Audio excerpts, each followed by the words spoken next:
Hello everyone, I hope you are doing well. I am Prithvi. तो आज fundamental right पर हमारा 5वां लेक्चर है। चौथे लेक्चर में हमने डिस्कस किया था राइट अगेंस्ट एक्सप्लॉयटेशन के बारे में, शोषण के विरुद्ध अधिकार के बारे में। इस वीडियो में हम डिस्कस करेंगे right to freedom of religion, धर्म की स्वतंत्रता के अधिकार के बारे में, जिसे हमारे संविधान में अनुच्छेद 25 से 28 के बीच में जो है डिस्कस किया गया है। आपको इस लेक्चर के बाद कोई भी डाउट रह जाता है तो आप मुझे कमेंट बॉक्स में बता सकते हो। ओके, तो चलिए अपना डिस्कशन जो है स्टार्ट करते हैं।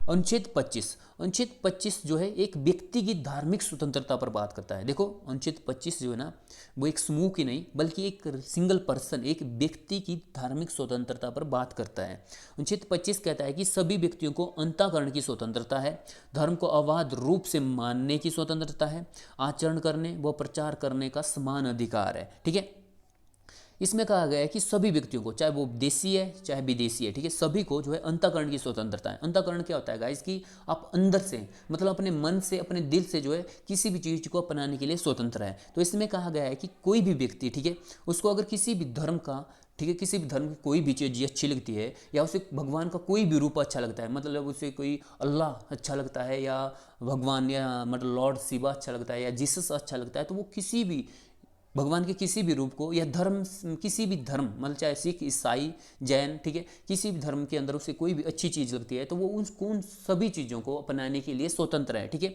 तो अनुच्छेद 25 जो है हमें अंतःकरण की स्वतंत्रता देता है। ओके, उसके बाद अनुच्छेद 25 जो है किसी भी धर्म को अबाध रूप से मानने की स्वतंत्रता देता है। मतलब अगर आप हिंदू धर्म हैं, अगर आपको मुस्लिम धर्म अच्छा लगता है तो आप उस धर्म को अपनाने के लिए स्वतंत्र हो। आपको कोई भी जो उस धर्म को अपनाने से रोक नहीं सकता है। ठीक है, अगर आप मुस्लिम धर्म के, आपको हिंदू धर्म अच्छा लगता है तो आप हिंदू धर्म को अपनाने के लिए स्वतंत्र हो।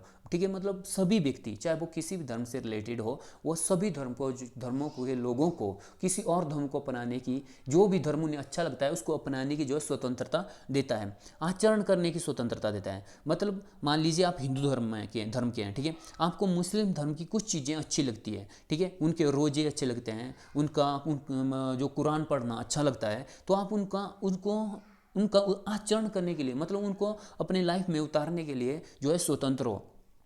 ठीक है, मतलब अगर आप मुस्लिम धर्म के हो, अगर आपको हिंदू धर्म की आरती, ठीक है, हिंदू धर्म की गीता पढ़ना अच्छा लगता है तो आप उनको पढ़ने के लिए स्वतंत्र हो। आपको किसी भी धर्म का, मतलब आप कोई भी धर्म ले लीजिए, ठीक है, आपको उस धर्म की कोई भी रूल एंड रेगुलेशन, कोई भी कर्मकांड जो है अच्छे लगते हैं तो आप उनको अपनाने के लिए स्वतंत्र हो। उसके बाद प्रचार करने का अधिकार, मतलब प्रचार तो आपको पता ही होगा, ठीक है, आपको किसी भी धर्म का प्रचार करने की स्वतंत्रता है। आपको कोई भी धर्म अच्छा लगता है तो आप उस धर्म की जो है अच्छी चीज़ों का प्रचार कर सकते हो। अच्छी चीज़ों को कहने का मेरा सेंस है कि आप अपने धर्म की, ठीक है, आपको जो धर्म अच्छा लगता है आप उसका प्रचार करने के लिए दूसरे धर्म की बुराई नहीं कर सकते हो। ठीक है, आप अपने धर्म का प्रचार कीजिए, लेकिन आप ऐसे ये नहीं कह सकते कि हमारा धर्म अच्छा है और दूसरा धर्म जो है बुरा है, या दूसरे धर्म में ये बुराइयाँ हैं। ठीक है, मतलब अनुच्छेद 25 में कहता है कि जब भी आप किसी धर्म का प्रचार कर रहे हो तो आप ऐसा प्रचार नहीं कर सकते कि जिससे वो आप दूसरे धर्म की बुराई कर रहे हो। ठीक है, और अनुच्छेद 25 ये भी कहता है कि आप किसी भी धर्म का प्रचार कर रहे हो, ठीक है, तो आप दूसरे व्यक्ति को लालच देकर, ठीक है, चाहे वो पैसे से रिलेटेड है, वो किसी भी चीज़ से रिलेटेड है, तो आप दूसरे व्यक्ति को लालच देकर उसके धर्म को बदलने के लिए नहीं कह सकते, या आप किसी भी व्यक्ति को जो है फोर्सफुली धर्म परिवर्तन आप किसी व्यक्ति का नहीं करवा सकते हो। ओके, अनुच्छेद 25 के तहत ये 3 चीज़ें ऐड की गई है कि लोक व्यवस्था, सदाचार और स्वास्थ्य। मतलब अनुच्छेद 25 कहता है कि आपकी धर्म से हमारी जो पब्लिक ऑर्डर है, हमारी जो लोक व्यवस्था है, हमारी जो सामाजिक व्यवस्था है, वो भंग नहीं होनी चाहिए। ठीक है, सदाचार मतलब किसी भी धर्म से जो नैतिकता है, ठीक है, जो नैतिकता है उसका हनन नहीं होना चाहिए, वो जो नैतिकता है वो बनी रहनी चाहिए। और स्वास्थ्य है, मतलब जो हेल्थ है उसका भी अनुच्छेद 25 के तहत जो ध्यान रखा गया है कि किसी भी धर्म में कोई ऐसी एक्टिविटी, ठीक है, कोई ऐसी एक्टिविटी नहीं अपनाई जानी चाहिए जिससे किसी व्यक्ति के हेल्थ पर जो है क्या हो, उसका प्रभाव हो। आपको पता है हेल्थ भी हमारा क्या है, एक फंडामेंटल राइट है, स्वस्थ रहना हमारा मौलिक अधिकार है। ठीक है, अगर कोई धर्म जो है, किसी धर्म में जो है किसी भी स्वास्थ्य से रिलेटेड कोई बुरा इफेक्ट पड़ता है तो वो भी किसी धर्म में जो है अलाउड नहीं है। आपको पता है कि हिंदू धर्म में जो बलि प्रथा जो है प्रचलित थी, ठीक है। तो क्या किया सरकार ने, क्या किया उसको बैन कर दिया, क्योंकि उससे किसी जीव की जो है जान जा रही है, तो वो भी हेल्थ से रिलेटेड है, ठीक है। और ज़्यादातर जो चर्चा में रहा है वो रहा है जैन धर्म का सुलेखना पत्ती। देखो गाइस, आपको पता होगा जो मौर्य साम्राज्य था, ठीक है। मौर्य साम्राज्य के संस्थापक चंद्रगुप्त मौर्य थे। तो चंद्रगुप्त मौर्य ने अपने अंतिम दिनों में, ठीक है, और चंद्रगुप्त मौर्य ने जो है वो जैन धर्म को अपनाया था। तो उन्होंने अपने अंतिम दिनों में सुलेखना पद्धति को अपनाया था। अब सुलेखना पद्धति क्या है, ठीक है, आपके माइंड में आ रहा होगा क्वेश्चन। तो सुलेखना पद्धति जो है जैन धर्म में ऐसी है कि जब आप अपने अंतिम क्षण में होंगे तो आप अपना सब कुछ खाना पीना, ठीक है, अन्न जल वगैरह कुछ ग्रहण नहीं करोगे, ठीक है, मतलब भूख में रहकर जो अपना शरीर त्यागोगे, ठीक है। तो उससे जो क्या कहा जाता है, उससे सुलेखना पद्धति कहा जाता है। तो उससे रिलेटेड जो कोर्ट में बहुत सारा इशू चला हुआ था सुलेखना पद्धति पर, क्योंकि सुलेखना पद्धति जो है वो भूख के मारे जो व्यक्ति क्या हो जाता है, उसकी डेथ हो जाती है, वो अपना शरीर त्याग देता है। तो उस पर बहुत सारा इशू चला हुआ था। तो सुलेखना पद्धति भी जो है वो स्वास्थ्य पर इफेक्ट करती है, ये मानते हुए जो कोर्ट में जो इस पर जो है बहुत सारी बहस हुई है। अनुच्छेद 25 का क्लॉज 2 क्या कहता है कि जो राज्य सरकारें हैं, ठीक है, राज्य है, ठीक होगा, राज्य जो क्या है वो मैंने आपको अनुच्छेद 12 में बता दिया था कि अनुच्छेद 12 जो हमारे राज्य की परिभाषा के बारे में बताता है, ठीक है। तो अनुच्छेद 25 में कहा गया कि राज्य किसी भी धर्म, मतलब भारत में कोई भी धर्म है, ठीक है, किसी भी धर्म के धार्मिक कार्यों को नियंत्रित व नियमन करने के लिए जो कानून बना सकती है। आपको एग्जाम्पल के तौर पर समझाऊं तो आपको पता होगा कि जो हिंदू धर्म के जो देवी देवता हैं, ठीक है, उसमें जो है वो बलि प्रथा प्रचलित थी, आज भी है, ठीक है। तो जो बलि प्रथा है, ठीक है, तो सरकार को क्या लगा कि जो बलि प्रथा है वो किसी जीव का क्या हो रहा है, किसी जीव का शोषण हो रहा है, ठीक है, उसमें किसी हेल्थ से किसी भी जीव की क्या होती है, उसमें हत्या होती है, उसकी बलि ली जाती है, तो वो गलत है, ठीक है। तो वो गलत है। तो राज्य सरकार ने, जो राज्य है ना, जो हमारी संसद है उसके द्वारा क्या किया गया, कानून बनाया गया, जो राज्य है उनके द्वारा क्या किया गया, कानून बनाया कि कहीं भी जो है वो बलि प्रथा निषेध है, ठीक है, बलि नहीं दी जा सकती। तो वो क्या है, वो धर्म से रिलेटेड है, ठीक है। वो धर्म में क्या किया सरकार ने, राज्य ने क्या किया, एंटर किया, ठीक है, दखल दिया कि वो चीज़ जो है किसी भी धर्म में जो गलत है, बलि प्रथा जो किसी भी धर्म में गलत है। तो यही जो है अनुच्छेद 25 का क्लास 2 कहता है कि राज्य को यह शक्ति प्रदान की गई है, बिल्कुल साफ साफ कहा गया है कि वह किसी भी धर्म और उनके धार्मिक कार्यों का नियंत्रण व नियमन करने के लिए कानून बना सकती है, किसी भी धर्म के धार्मिक कार्यों को कंट्रोल करने के लिए कानून बना सकती है, ठीक है। अनुच्छेद 25 में हिंदू को जो है, हिंदू की व्याख्या की गई है कि हिंदू की सभी जो धार्मिक संस्थाएं हैं, ठीक है, धार्मिक संस्थाओं को उनके सभी वर्गों के लिए खोलने का उपबंध है। मतलब ये सीधा बोलूँ तो इसमें हिंदू धर्म की व्याख्या की गई है कि हिंदू धर्म में आखिर आता क्या क्या है। तो हिंदू धर्म में सिख हो गया, बौद्ध हो गया, जैन हो गया, ठीक है, इन सब से मिलकर जो है हिंदू हिंदू धर्म बनता है, मतलब इन सब को जो है हिंदू कहा जाता है, ठीक है। अब जो जिसको हम एक्चुअल में हिंदू धर्म कहते हैं वो जो है सनातन धर्म है, ठीक है। तो ये सभी अलग अलग धर्म है, लेकिन इन सब को जो है क्या माना जाता है, हिंदू माना जाता है इसके तहत। और इसमें कहा गया है कि हिंदुओं की सभी धार्मिक संस्था को उनके सभी वर्गों के लिए खोलने का उपबंध है। जैसे कि आप क्या है, गुरुद्वारे में जो है सभी हिंदू धर्म के लोग जो है, मतलब सभी हिंदू जाते हैं, ठीक है, सिख ही नहीं बल्कि और भी जाते हैं। आप हिंदू मंदिर देखते होंगे, ठीक है, मंदिर वगैरह देखते हो, वहाँ पर जो है क्या होता है, सिख लोग भी जाते हैं। तो यही बात यहाँ पर कहा गई है कि हिंदुओं की सभी धार्मिक संस्थाओं को उनके सभी, मतलब जितने भी हिंदुओं के अंदर जो वर्ग आते हैं उनको खोलने का उपबंध करता है। ओके, नेक्स्ट है हमारा अनुच्छेद 26। जिस तरह अनुच्छेद 25 जो है वो एक व्यक्ति की धार्मिक स्वतंत्रता पर बात करता था, तो उसी तरह अनुच्छेद 26 जो है ये एक धार्मिक संप्रदाय, मतलब एक ग्रुप पर जो है, ग्रुप की धार्मिक स्वतंत्रताओं पर बात करता है। ओके, अनुच्छेद 26 में धार्मिक कार्यों के प्रबंधन, मतलब मैनेजमेंट की बात की गई है। मतलब जो अनुच्छेद 26 है ना, वो 4 प्रकार के धार्मिक कार्यों के प्रबंधन की बात करता है।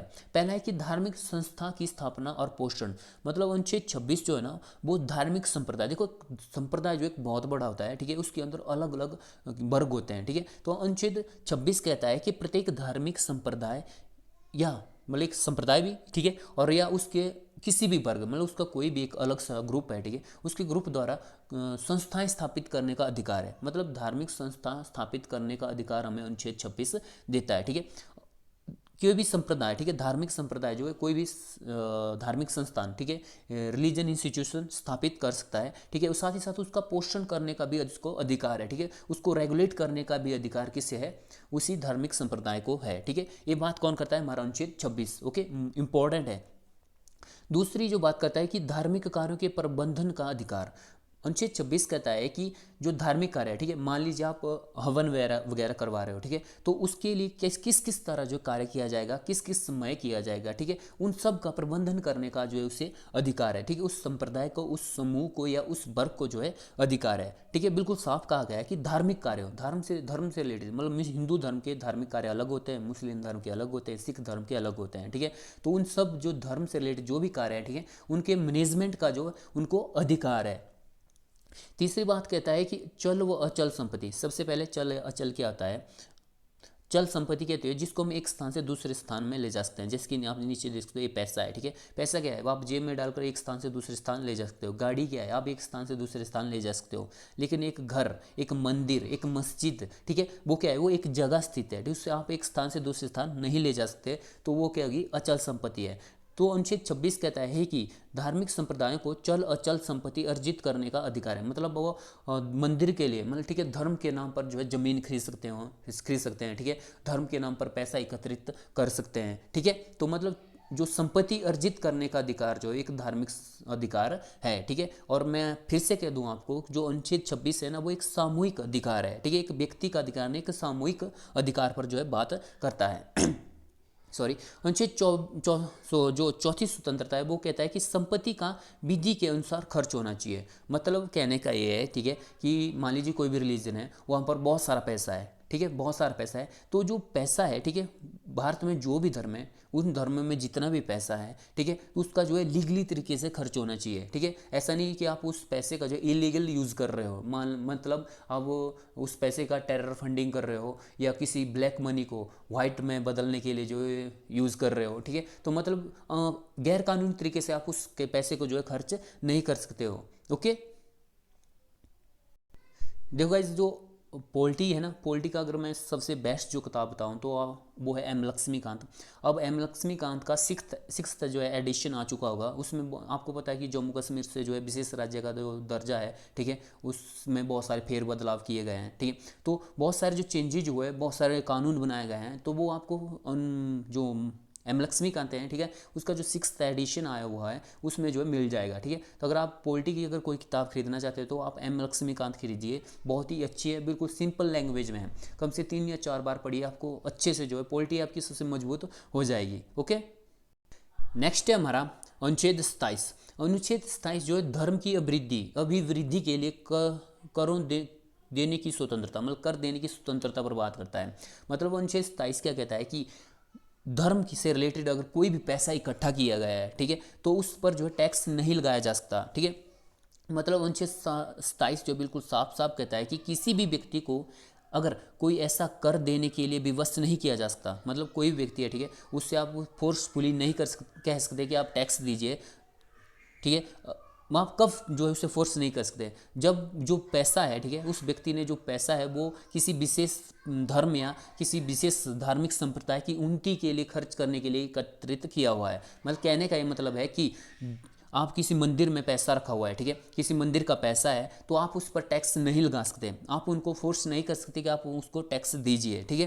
अगर मान लीजिए किसी मस्जिद में पैसा है, ठीक है, तो आप उस मस्जिद के पैसे को पर जो है टैक्स नहीं लगा सकते। मतलब ये कहने का ये है कि जो धर्म से रिलेटेड जो भी पैसा है वो जो है टैक्स से मुक्त है, ठीक है।